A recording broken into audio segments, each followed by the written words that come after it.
21 jours de jeûne et prière, 21 jours de restauration, 21 jours de communion et rafraîchissement spirituel, 21 jours de visitation et d'éveil spirituel.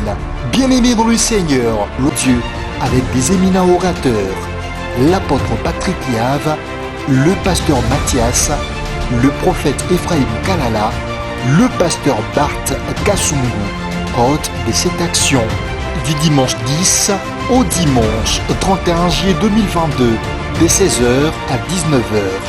Venez nombreux participer à cette action spirituelle. Venez déguster cette recette que l'Esprit Saint met à votre disposition. 2 moments de salut des âmes, d'édification et de connexion. L'église du plein évangile Rama Kolwezi. Nous sommes sur l'avenue Gazumbo, 3e avenue, référence marché d'Ilungu. Welcome, Karibuni Ote, cordial bienvenue et que Dieu vous bénisse.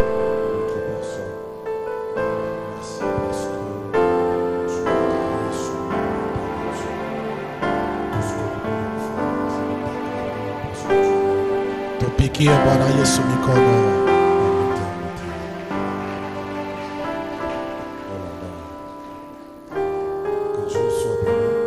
Bwana Mungu abarikiwe. Amen. Nasema Mungu abarikiwe. Naomba usamehe, nina kikosi kidogo nifikia.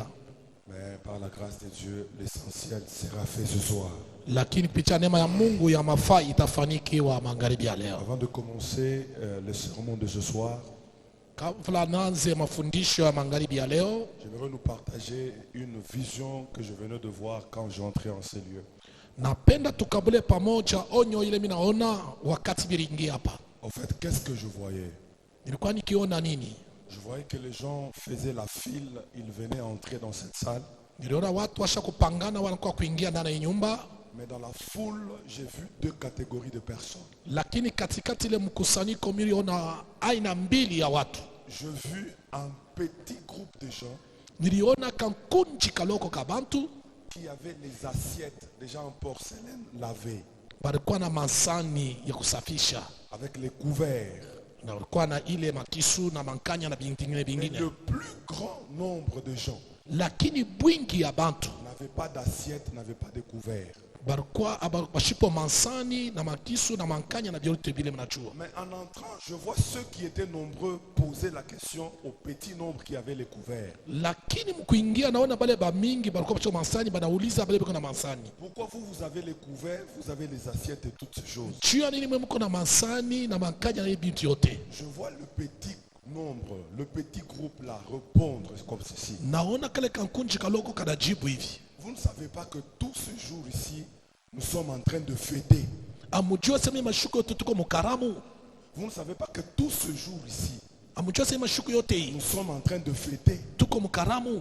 Et à la fête, on se prépare, on amène des choses lesquelles on doit être servi. Na kufeti banaitarishaka unaleta vitu pale batakuwekea chakula. Quand je pose la question au Seigneur, Nauliza Bwana ni nini? le Seigneur m'a expliqué, il m'a dit, Bwana ananifanusia na kuniambia dans cette convocation, mwi mkusanyiko mwi aliko un petit nombre, un petit groupe a compris l'essentiel, a compris l'importance de ces assises. akunji kaloka kaelewa mafaa ya hii mkusanyiko, Et ces gens viennent préparer pour recevoir la grâce de Dieu. na wale watu wanakuwa kutayarisha juu ya kupokea neema ya Mungu, Ces gens viennent déjà préparer pour recevoir la bénédiction de Dieu. na wale watu washa kutayarisha zamani juu ya kupokea Mais baraka ya il y Mungu. a encore des gens Lakini kuko tena bantu qui ne comprennent pas encore ce qui se passe en ces lieux. abayaelewa ni mambo kadiri nafanyika nafasi. Eux, ce sont des séances normales, ce sont des cultes normaux comme tous les jours. Kwabo bo ni mkusanyiko kawaida ya sawa ya kila siku,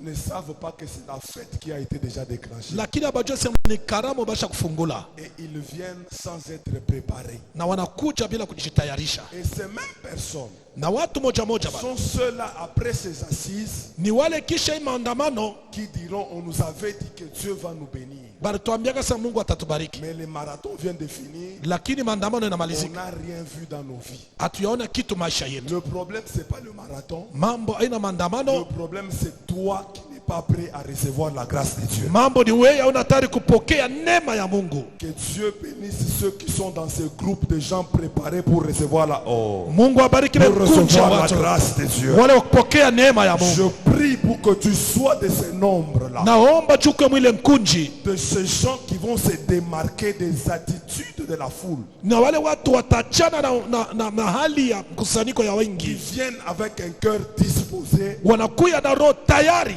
de voir le Seigneur dans leur vie. ya kuona Bwana maisha zao. Si tu es là ce soir, qu'il te soit fait selon ta foi. Kama ukwako ikufanyike kufuatana na imani yako, Je dis qu'il te soit fait selon ta foi au nom de Jésus. ifanyike kufuatana imani yako mjina la Qu'il te Yesu. soit fait selon ta foi au nom de Jésus. Ifanyike kufuatana na imani yako mjina la Yesu. N'accepte pas de perdre ce temps inutilement. Hapana kuichia kupotesha wakati bure. Sois déterminé et sois préparé Uwe na mpango na uitayarishi à entrer dans cette fête que le Seigneur a déclenchée en ces lieux. kuingia mwi karamu Bwana alitayarisha mahali hapa. Alléluia. Amen, Oh, alléluia. amen, Alléluia. amen. Que Dieu nous bénisse. Bwana Mungu atubariki. Alors hier, on a introduit une pensée sur le royaume. Na jana tuleta kiingilio cha ufalme. Je préfère parler juste pendant quelques minutes et nous allons prier. Napenda kusema tu dakika kidogo kisha tutaomba. Nous avons expliqué quelques deux, trois choses sur le royaume. Tulisema vitu mbili au tatu juu ya ufalme. Nous avons expliqué l'aspect actuel au présent et l'aspect futur. Tulisema hali ya sasa ya ufalme na hali ya masiku nayokuja. Dans l'aspect présent, c'est que nous avons le royaume en Christ. Na kwa wakati ya sasa tuko na ufalme ndani ya Kristo. Et dans l'aspect futur, Na maneno inayokuja le royaume a un aspect eschatologique na ufalme wa Mungu inaonekana ni ufalme kuja kwa Yesu, par rapport au repos qui nous attend. kufuatana na ile mapumziko inatongoja. Avant d'arriver à ce grand repos, Kabla kufika kwa ile mapumziko munene, nous vivons déjà l'extension du royaume aujourd'hui. tunaishi sasa pa kunenepa kwa ufalme leo. Alléluia. Amen. Nous avons expliqué Na tulisema que le royaume en question, c'était Christ. yakini ufalme yenye tunasemezea ni Kristo. Parce que lorsqu'il est venu, il a dit, Sababu wakati alikuja le alisema royaume est plus proche de vous ufalme uko karibu na et nini le royaume est en vous. na ufalme uko ndani yenu. Il est venu annoncer le royaume. Cha kutangaza ufalme Lui-même était le royaume. na yeye mwenyewe ndio ufalme. Alléluia. Amen. Donc Christ en réalité était venu parler de lui-même. Nisema Kristo mkweli alikuwa kusema juu yake mwenyewe. Était venu parler de lui-même. Alikuja kulisemea mwenyewe. Alors nous avons expliqué hier Na jana tulitafsiri que lorsqu'on a dit à Pierre que je te donnerai les clés. na wakati alimwambia Petro atakupatia mafungu. D'ailleurs, lorsque vous lisez la Bible, Na kama nasoma Biblia nulle part vous verrez Jésus énumérer les clés. na mtaona fashmo ya Yesu kuna taya ile mafungulo. Vous pouvez lire toute la Bible. Unaweza kusoma Biblia mzima. Vous ne verrez pas là où Jésus attire Pierre de côté pour lui dire, voici la première clé, la deuxième et la troisième. Hamtaona fashmo Yesu anamkokota Petro kumpemea anamwambia fungulo ya kwanza ni ya pili Jésus na ya tatu. a annoncé à Pierre, Yesu anamtangazia Petro je vais te donner les clés. takupatia mafungulo. Tout ce que nous savons avec vous, Kile kiote tunajua na c'est mwenye qu'après ces choses, sema kisha hivi vitu il leur a dit, aliwaambia ne quittez pas Jérusalem mshitoke Yerusalemu jusqu'à ce que vous recevrez mpaka pale mtapokea ce qu'avait promis le Père, le Saint-Esprit. ile baba la kaka Roho Mtakatifu. Et après ça, Na kisha hii nous voyons Pierre tunaona Petro sur qui il y avait la promesse des clés, pale juu yake parukuu ya hati ya mafungulo annoncer l'évangile. kutangaza injili, Et dans quelques minutes, na mdakika kidogo 3000 âmes étaient gagnées. manafsi 3,000 Dans inakaribia. la méthode de Jésus, Mkutumika kwa Yesu, dans la pédagogie de Jésus, mkufundisha kwa Yesu, les leçons que Jésus donnait, mafundisho Yesu anaweza kuleta. il ne donnait pas les titres. Ashikwanza kuleta kishina Jésus ne donnait pas les titres des leçons. na Yesu ashikuleta kutishina ya Et mafundisho. Jésus a introduit les disciples dans une école Na lakini Yesu aliingisha wanafunzi mshule où moya il posait les actes qui étaient des leçons. mule yeye anataka kutenda matendo ilikuwa njoo yenyewe mafundisho. Gloire à Jésus. Amina. Gloire à Jésus. Amen. Alors, même si Jésus n'a pas cité les clés, Hata kama Yesu ashikutaya mafungu au moyen du Saint-Esprit, kupitia Roho Mtakatifu nous savons dénicher les clés qui sont dans notre constitution, qui est la parole de Dieu. Tunajua mafungulo ile iko mukatiba yetu inakuwa neno la Mungu. Alléluia. Amina. Alléluia. Amina. Et hier, nous avons donné la première clé. Na jana tuleta funguo ya kwanza. Nous avons dit que le royaume marche avec les lois de l'honneur. Na tulisema ufalme inatembea na sheria ya heshima. Et dans le domaine de l'honneur, Na maneno ya heshima il y a ce qu'on appelle la réciprocité de l'honneur. kuna kula kupinduzana, kutambukizana, ile tunaita heshima. Nous avons expliqué en disant que Dieu fait grâce à tout le monde, Na tulisema kama Mungu anafanya neema kwa mtu wote, mais pour ce qui est de l'honneur, lakini kule inaelekea heshima, Dieu ne fait pas honneur à tout le monde. Mungu asheshimie mtu wote. Pour ce qui est de l'honneur, Dieu dit, j'honorerai celui qui m'honorera. Na Mungu anasema mambo ya heshima, ataheshimisha ule anaheshimisha. Dans la dimension de la grâce, Mwatu ya neema nous voyons qu'elle est générale. tunaona ya watu wote. Mais dans la dimension de l'honneur, Mwatu ya heshima nous voyons qu'elle est spécifique et personnelle. inakuwa ya upekee. Pour recevoir l'honneur, Jua kupokea heshima, tu dois commencer par donner l'honneur. unapasha kwanza kwe kuileta. Alléluia. Amen. Alléluia. Amina. Nous avons dit ceci. Tulisema hivi, Le problème aujourd'hui, ce n'est pas les clés. mambo leo haina mafunguo. Le problème aujourd'hui, c'est connaître l'importance des clés Mambo leo ni kujua mafaa ya mafungulo et savoir comment les utiliser. na kujua namna kuitumikia. Parce que les clés, nous les avons et nous les connaissons. Sababu mafungulo tuko nayo na tunayajua. Le problème, c'est l'importance qu'on accorde aux clés. Mambo ni ile bei tunaleta kwa ile Le mafungulo. problème, c'est la façon d'utiliser les clés. Mambo ni namna kutumia ile mafunguo. C'est comme ça que j'ai dit ceci. Ndio mimi nisema Il est possible inawezekana de pleurer devant une porte fermée ya kulia mbele ya mlango ya kufunga, en ayant les clés dans sa poche. lakini muko na mafungulo mfuko. Alléluia. Amen. La porte est fermée, Mlango ya kufunga, tu as les clés dans ta poche. uko na mafungulo mfuko, Au lieu d'utiliser les clés ou la clé, pafasha kutumia mfunguo, tu pleures. we unalia. La clé représente à la fois la domination ou le pouvoir. Mafungulo inaonesha mamlaka au utawala, Et la clé représente également les responsabilités. na mafungulo inaonesha tena madaraka ile mtu Donc yuko nayo. quand on parle des clés du royaume, Kama tunasema funguo ya ufalme, on voit d'une part le pouvoir, tunaona Mungu kupitia uwezo, on voit de l'autre part les responsabilités. na ngambo ingine tunaona madaraka. Ce qui fait que si tu échoues, Nikisema kama unashinda, ce n'est pas le problème de ton voisin, haina mambo ya jirani wako, c'est ton problème à toi parce que tu as le pouvoir et tu as reçu des responsabilités. ni mambo yako sababu uko na mamlaka na ulipokea madaraka. Quelqu'un dit Amen. Amen. Oh, quelqu'un dit Amen. Amen. La clé représente le pouvoir et la responsabilité. Fungulo inaonesha mamlaka na madaraka. Dans cette responsabilité, il y a des devoirs que tout enfant de Dieu doit faire. Ni ile madaraka muko na mapashwa ile mtoto wa Mungu anapaswa kufanya. Parce que quand Jésus parle des clés, Sababu wakati Yesu anasema juu ya funguo, je vous ai expliqué que le royaume, c'est aussi d'abord Jésus. na mimi niambia sema ufalme nayo ni Yesu mwenyewe. Jésus parle des clés Yesu du royaume. anasema juu ya mafunguo ya ufalme. Autrement dit, Jésus parle des méthodes, des codes pour ouvrir la personne de Christ. Parce que tout ce qu'on cherche se trouve en Christ. Yesu anasema namuna, analeta manjia namna kufungula, sababu yote unatafuta inakuwa ndani ya Kristo. Jésus Christ, c'est la totalité.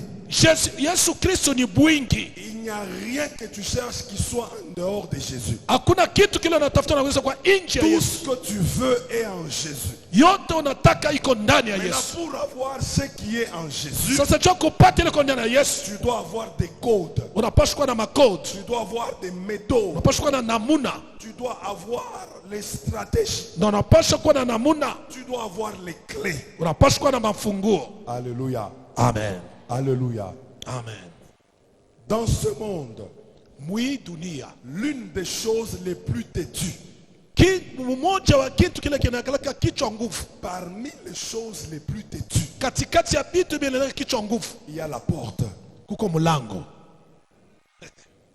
Mon Dieu, est-ce que je peux commencer à prêcher? Naanza kuhubiri sasa. Parmi les choses les plus têtues, Katikati ya vitu vile kichwa nguvu il y a la porte. ni mulango. La porte peut désobéir même à son maître. Mulango inaweza kukataria hata mwenyayo. Si tu as oublié la clé de ta Kama maison, ulisabu fungulo ya nyumba yako, tu vas dormir dehors, unaweza kulala hata nje, mais la maison reste la tienne. lakini nyumba ni yako. Quelqu'un comprend ça? Amen.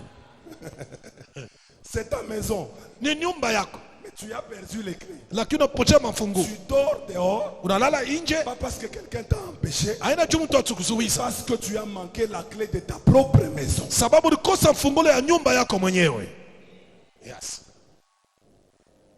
Il est possible de vivre malheureux Ya kuishi mtu wa ole tout en étant béni en Christ. mkuwa mwenye kubarikiwa ndani ya Kristo. Oh, est-ce que je commence à arriver? Inaanza kufika. Nous sommes bénis de toutes sortes de bénédictions Tunabarikiwa mu aina yote ya mabaraka spirituelles en Christ. na kama ndani ya Kristo, Mais malgré ces bénédictions, lakini ingawa ile mabaraka il est possible inawezekana de vivre comme un malheureux kuishi saa mtu mwenye ole, tout en étant béni déjà en Christ. lakini mwenye kubarikiwa ndani ya Kristo. Donc le problème, Mambo c'est que la bénédiction, elle est déjà là. ni sawa, baraka iko kwako, Mais les codes et les clés pour ouvrir et déclencher ces bénédictions sur ta vie, lakini ni mambo ya mafungulo juu ya kufungula baraka juu ya maisha yako. est-ce que quelqu'un est en train de comprendre? Amen. Oh, quelqu'un est en train de comprendre? Amen. Alléluia. Amen. Alors, l'une des choses, parmi les choses les plus têtues, j'ai parlé de la porte. Katikati ya vitu leleka kichwa nguvu, mimi nataya mlango. Ce qui fait que la porte, Hivi nafanya mlango même quand elle est ouverte, hata kama ni ya kufungula, elle ne se conforme pas à la taille de la personne. hailinganishake na burefu au bunene ya mtu, Mais c'est l'homme qui se conforme à la taille de la porte. lakini mtu ndio analinganisha na mlango vile iko. Si je suis grand de taille comme moi Kama iko mrefu sawa yeye, et que la porte est courte, lakini mlango ni mfupi, ce n'est pas à la porte de changer de forme. haina mlango unaweza kubadilisha C'est namna. à moi de prendre la position ou la dimension de la porte pour pouvoir entrer. Ni mimi tabeba hali ile mlango juu niwezeshe kuingia. Yes. Alléluia. Amen. Donc la porte, elle est têtue. So mlango iko kichwa nguvu, Mais je connais un homme, lakini najua mtu moja, l'homme dont on parle ce soir. mtu ule tunazungumzia magharibi ya leo, Il est lui-même le royaume. ye mwenye eko tena mfalme, Parfois, il est lui-même la clé. tena ye mwenye ni fungulo, Parfois, lui-même est la porte. na mara nyingine tena mwenye ni mlango. Regardez Yes. ce qui se passe. Mwone ile inapitikana. La porte peut être têtue. Mlango inaweza kuwa na kichwa nguvu, Mais quand lui vient, lakini kama yeye anakuja, la Bible dit, Biblia inasema portes éternelles, milango ya milele élevez vos letos, mwinue tingitingi que zenu, le roi de gloire mfalme atukufu fasse son entrée. aingie. Ça veut dire, Ni kusema lorsque lui vient, wakati anakuja, ce n'est pas lui qui se conforme à la dimension de la porte, analinganisha na hatua ya mais mlango, c'est la porte qui prend la dimension de Jésus. lakini mlango inabeba hatua ya Yesu. Yes, sir. Elle peut être petite, Inaweza kuwa mfupi, mais quand lui vient, lakini kama inakuja, la porte comprend mlango inaelewa que je dois monter de dimension inapaswa kurefuka, parce que c'est lui qui vient, sababu anakuja c'est le roi de gloire. ni mfalme wa wafalme. Et quand tu es dans le cortège de ce roi, Na kama uko msululu ya ule mfalme, mon ami, rafiki yangu, même si la porte était petite, ataka kama mlango kutoka kafupi, parce que tu es dans le cortège du roi, sababu uko msululu ya tu mfalme, vas jouir du privilège du roi. na wewe utapokea ile bahati na tena na Lorsque mfalme. la porte prendra la dimension du roi, Wakati mlango itabeba urefu ya mfalme, la grandeur du roi ukubwa ya mfalme sera également ta grandeur. itakuwa na ukubwa yako. Oh, à qui je parle ce soir? Nasema kwa nani magharibi ya Que leo? la grandeur du roi Nasema ukubwa ya mfalme sera également ta grandeur. itakuwa ukubwa yako. Gloire à Jésus. Amina, Gloire à Jésus. amina, Gloire à Jésus. amina. Et les clés peuvent prendre plusieurs dimensions. Na mafungulo yanaweza kuwa matua ya mingi, C'est pas seulement le pouvoir, la puissance. anatoa uwezo, mamlaka, La clé peut être une na fungulo inaweza kuwa tena ufahamu. La clé peut être une information. Fungulo inaweza kuwa tena habari fulani ule Tu unajua, as cherché partout. ule ulitafuta fashi yote, On te donne juste une information banakupatia tu habari fulani qui débloque la guérison dans ta vie. inafungula uponyaji maisha yako. Quelqu'un Yes. comprend ça? Amen. Lorsque vous posez la question à Naaman, Kama mnamuuliza Naaman, il vous dira atamiambia qu'il a souffert de la lèpre pendant de temps en temps. aliteswa na ukoma miaka na miaka, Mais une petite servante dans sa maison avait l'information. lakini kijakazi mwa mtoto mnyumba yake alikuwa na habari. Le jour que Naaman a reçu l'information, Siku amana alipokea ile habari, il y avait un prophète nasema kuko nabii capable anawezaje de donner solution à son problème. ya kuleta jibu kwa mambo. La vie de Naaman avait changé. Maisha ya Naamani ikabadilika. Cette clé, Ile fungulo c'était l'information. ilikuwa ni habari. C'est ça. Alléluia. Amen. Alléluia. Amen.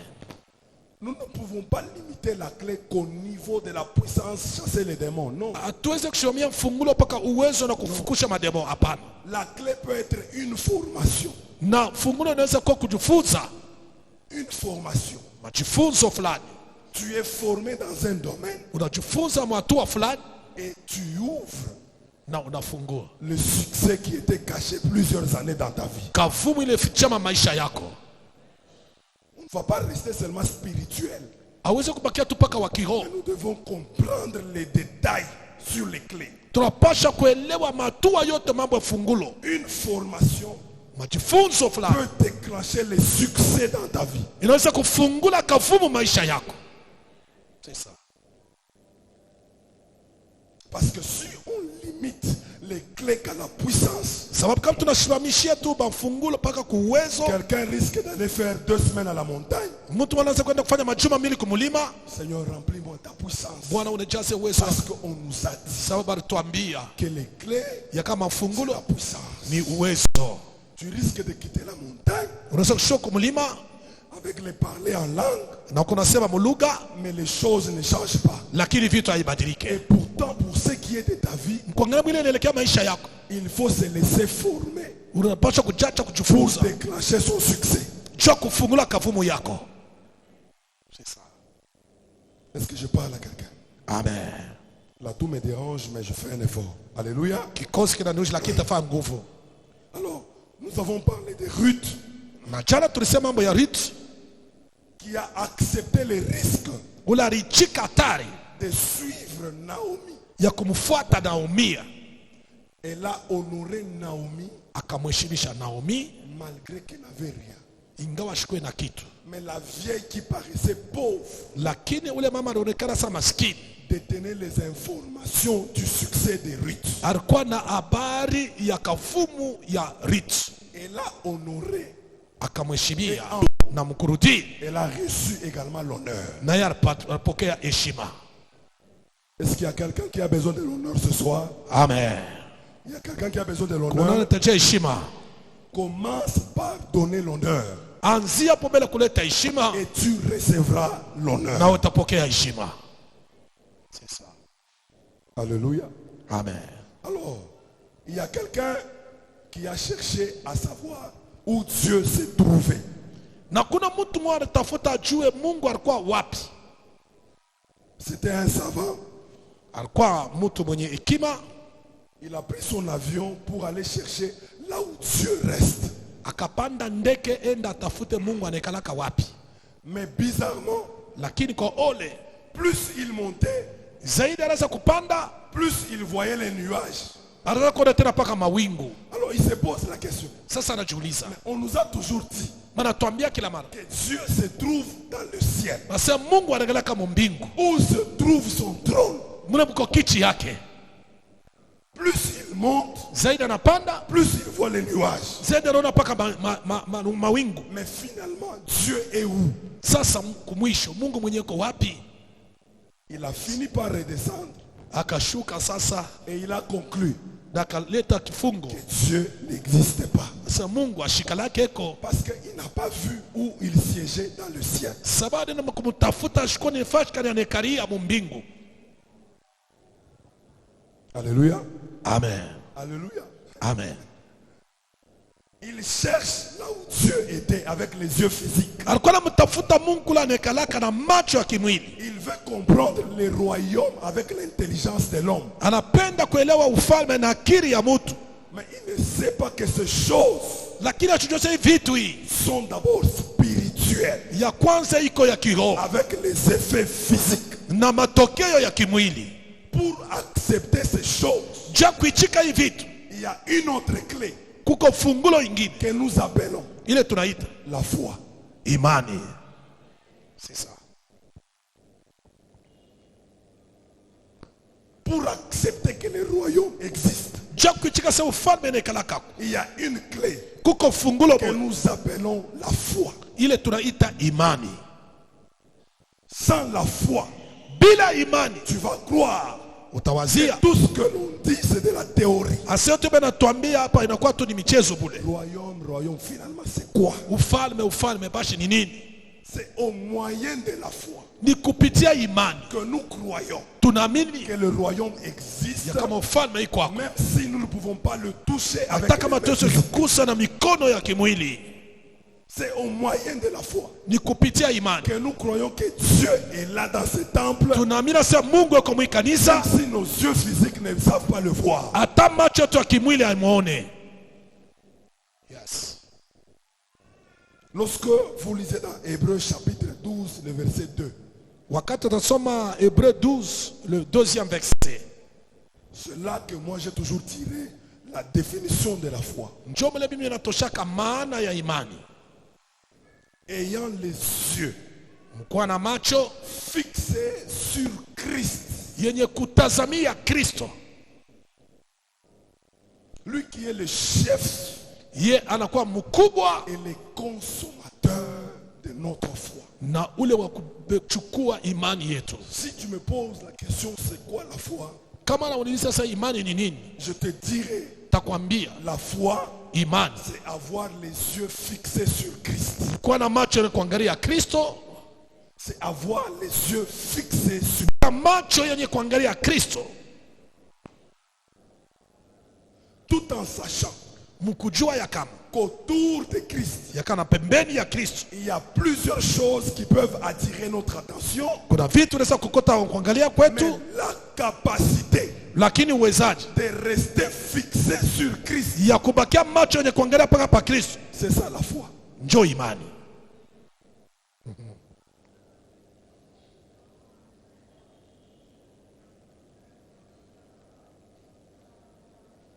Lorsque vous lisez Hébreux chapitre 11, Kama mnasoma Ibrania sura 11, la Bible commence par dire la foi est une ferme assurance. Biblia inaanza kusema imani inakuwa ni ukamilifu na hakika. La foi n'est pas une assurance, Imani haina mais la foi, hakikisho, c'est une ferme assurance. ni hakikisho ya kushikamana. Alors si tu me poses la question de savoir Kama naniuliza c'est quoi la foi, imani ni nini, je te dirais takwambia que la foi c'est la fermeté. La foi c'est la fermeté. imani ni ukamilisho. Parce que croire, Sababu kuamini, tout le monde peut croire. mtu wote anaweza kuamini, Mais le problème, lakini mama, qui peut rester ferme dans sa croyance? ni nani anaweza kubakia paka ukakamana ukamilifu muimani yake? Amen. Accepter. Kuichika, Tout le monde peut accepter. mtu wote anaweza kuichika. Mais pour combien de temps? Sasa njoo wakati ngapi?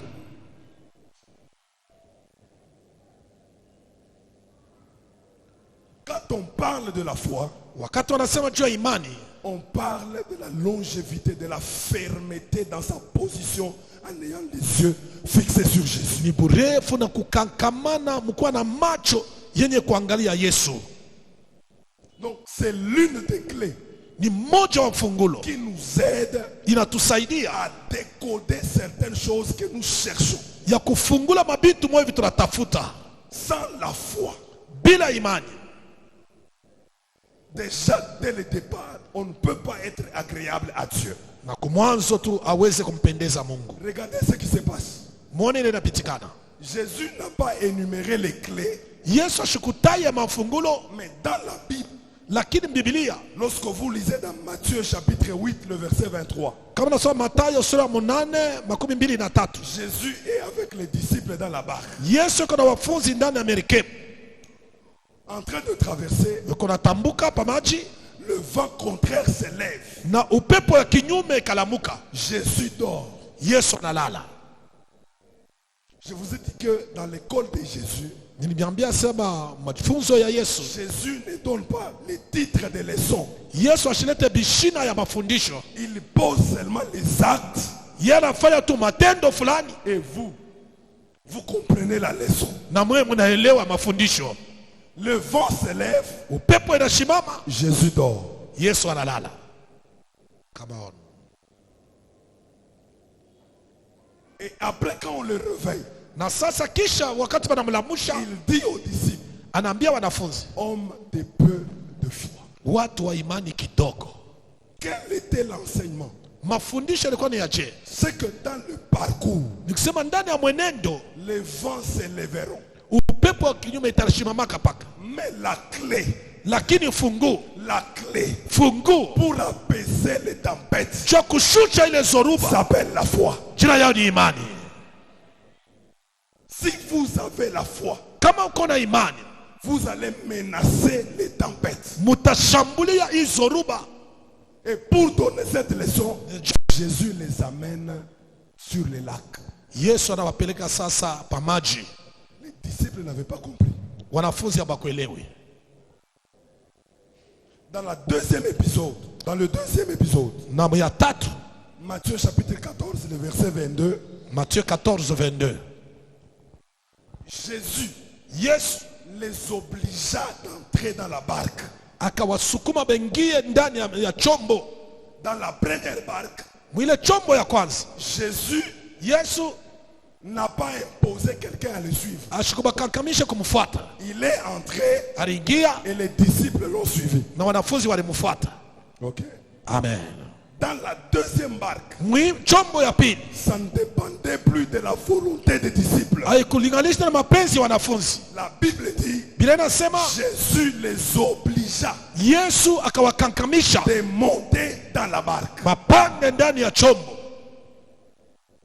Lorsque vous lisez la Bible, Wakati mnasoma la Biblia, Bible dit, Biblia inasema c'est parce que sababu les disciples avaient peur wanafunzi walikuwa na boka de revivre les mêmes situations. ya kuishi mambo moya moya, Et ils avaient peur d'entrer dans la barque. na walikuwa na boka ya kuingia Pourquoi? mchombo.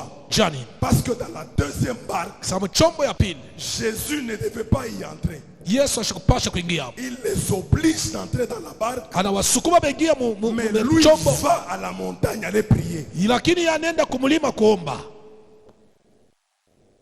Les disciples disent, Wanafunzi wanasema dans la première barque, mwile chombo ya où kwanza, toi-même tu étais, mwile wewe mwenyewe ulikuya, nous avons souffert. tuliteseka, Et maintenant, na sasa tu nous obliges de monter unatukakamisha tuingie, pendant que tu ne seras pas avec nous. wakati wewe utakuwa na shii. Non, suspect.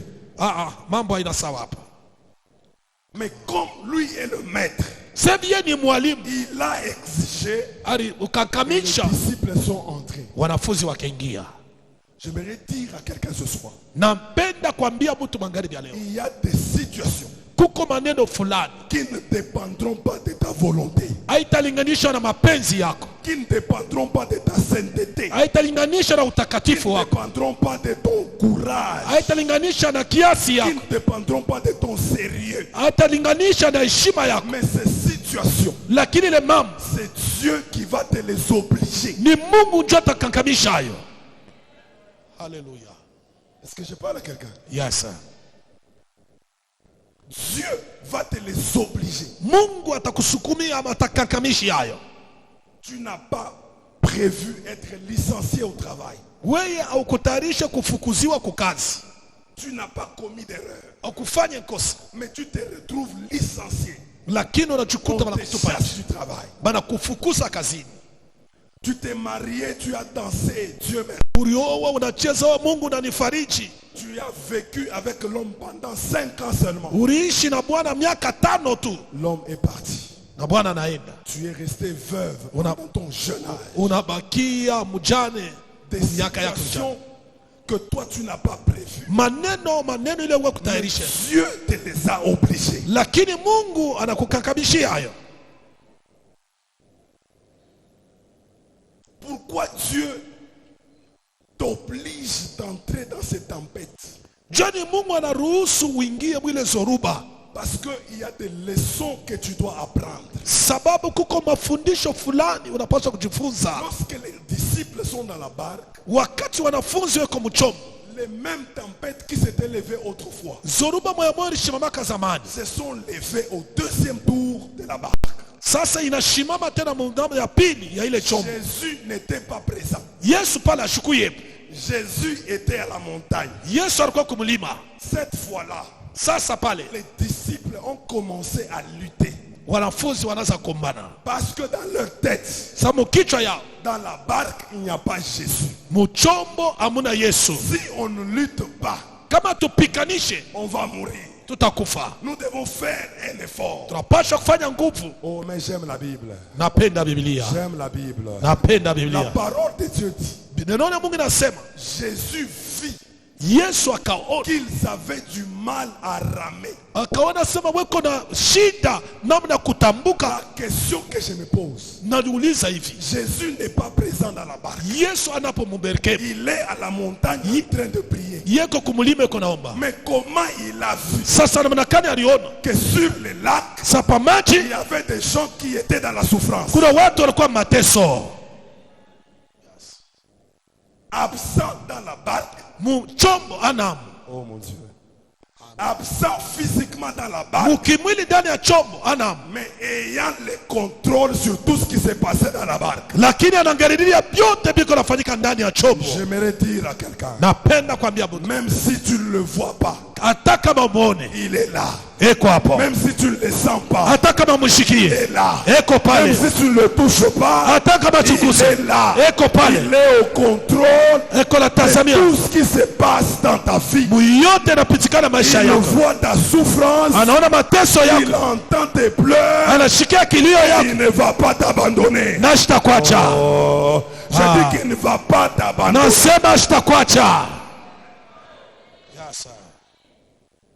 Physiquement absent, Mukimwili anapo, mais spirituellement présent. lakini mukiro eko pale. Quelle était la leçon que Jésus donnait aux disciples? Ni mafundisho kani Yesu alipatia wanafunzi, Apparemment, la toux m'a aidé à parler calmement. na kikozi inanisaidia niseme pole pole. Alléluia. Amen, Alléluia. amen. Quelle est la leçon qui était cachée Ni mafundisho kani ilifichama mule, derrière cet acte de laisser les disciples aller sur le lac et lui aller à la montagne? mkwacha wanafunzi bende bo benyewe pamachi, lakini Yesu ende kumulima. Voici la leçon.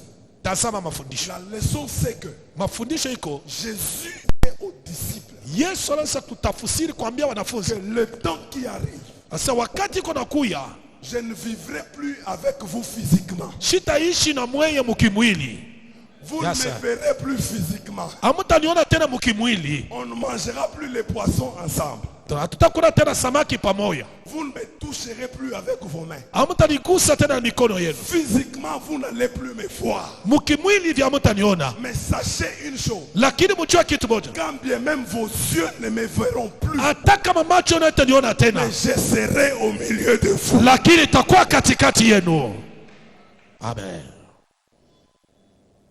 Physiquement, je ne serai plus avec vous. Mukimwili mimi sitakuwa na mweye, Mais spirituellement, je serai avec vous. lakini mukiroho takuwa na mweye. Comment?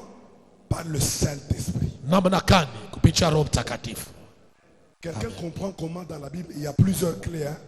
Mtu anaelewa Biblia kama mafungulo ne mingi. cite pas les clés. Yesu ashitaye mafungulo. Jésus pose les actes. Yesu anafanya matendo C'est au fulani, moyen du Saint-Esprit que nous savons dénicher les clés. ni kupitia uwezo wa Roho Mtakatifu tunavumbua mafungulo.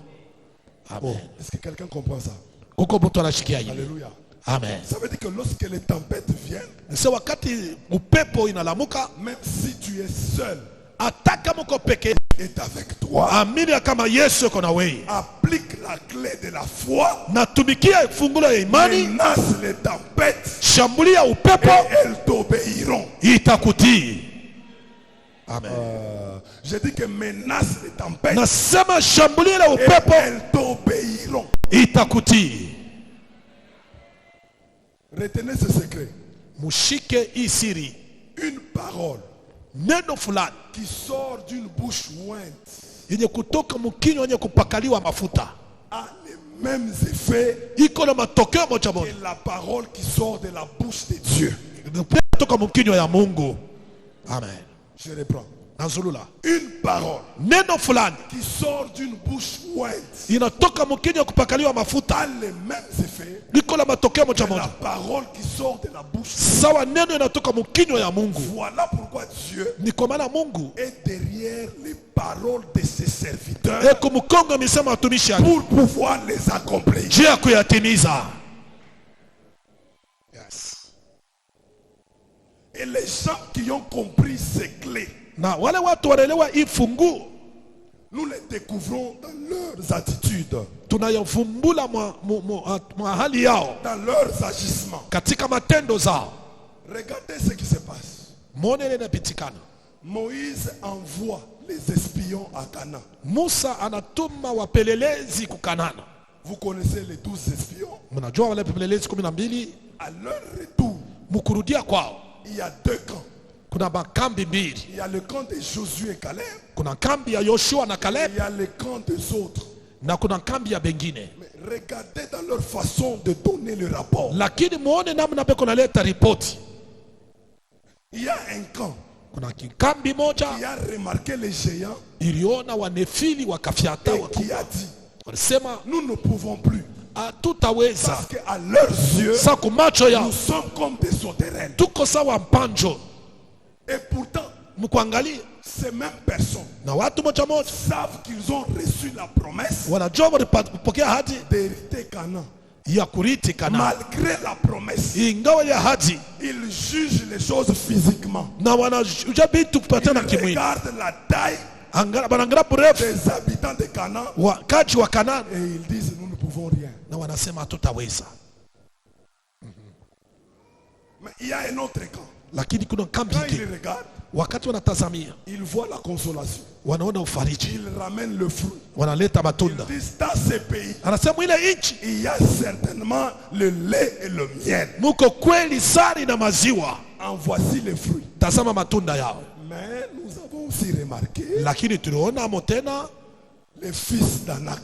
wana wa Anak, Ils priorisent ya kwanza wanatangulisha l'accomplissement de ce que Dieu avait dit kutimizika kwa kile Mungu alisemaka, et ils minimisent na wanabeula l'opposition à Canaan. ile kushindana ya Kanaani. Et ça, Na ile c'est la dimension de ceux qui ont la clé qu'on appelle la foi. na hatua ya wale bako na mfungulo wanasema imani. Est-ce que je peux parler à quelqu'un? Amen. Est-ce que je peux parler à quelqu'un? Amen. Oh mon Dieu.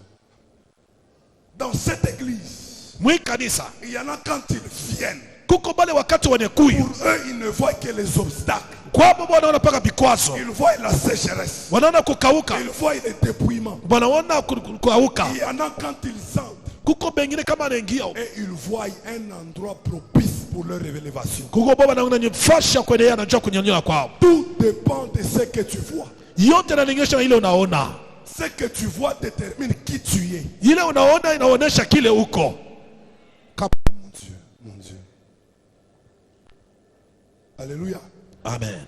Et ce que tu vois Na kile unaona détermine ce que tu manges. inaonesha tena kile unakuria, Parce que la vision sababu kuona est déterminée par ton alimentation. inafuatana na kile unakuria.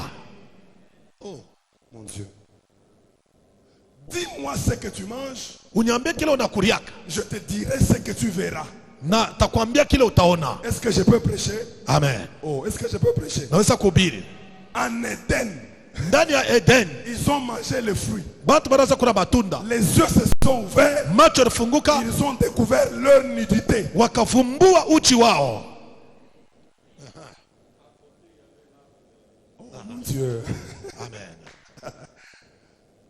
Ils mangent le fruit. Wanakula tunda, Ils découvrent la nudité. bomba navumbula uchi wao, Mais à côté, lakini kupembeni l'arbre de vie. mchi ya uzima. Ta vision kuona kwako est déterminé par ce que tu manges. inafatana kile unakuria. C'est pourquoi la foi Ni kwa maana imani vient de ce que l'on entend. inatokea kwa Et ce unashikia. qu'on entend, Nilo nashikia parole de Dieu. ni neno la Mungu.